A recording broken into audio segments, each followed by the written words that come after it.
Samantala, taas presyo sa bigas naman ang idinadaig ng mga mamimili at pati na ng mga nagtitinda sa Lawag, sa lalawigan ng Ilocos Norte hanggang 4 na piso kada kilo ang dagdag presyo.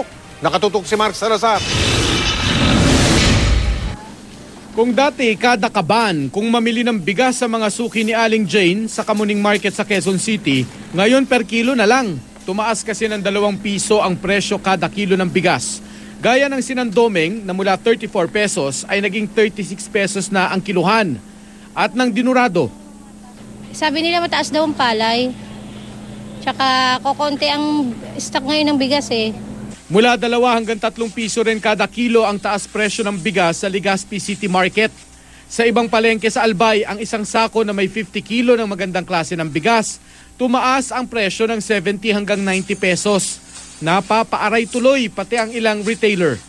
Dati, pababa na ang price. Tapos nung mga nag-aani yung sa camp store, mas tumaas daw ang palay. Kaya mataas na naman ang bigas natin. Ang sabi ng National Food Authority, normal lang ang hanggang 2 pisong pagtaas ng presyo kada kilo ng bigas dahil sa Marso pa raw ang simula ng anihan ng palay.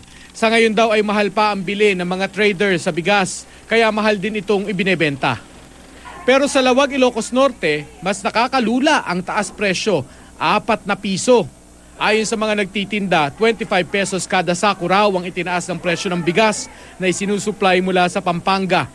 Hinala ng mga nagtitinda, baka may nagsasamantalang trader na binibili agad ang kaaani pa lang na bigas sa Ilocos at saka ibebenta ng mas mahal sa mga retailer. Dati nang binalaan ng NFA ang mga mananamantalang rice trader. Sa ngayon, dinamihan na ng NFA ang alokasyon nila ng bigas sa palengke para ma-stabilize ang presyo. Nakapako naman sa 27 pesos ang presyo ng NFA rice sa Metro Manila.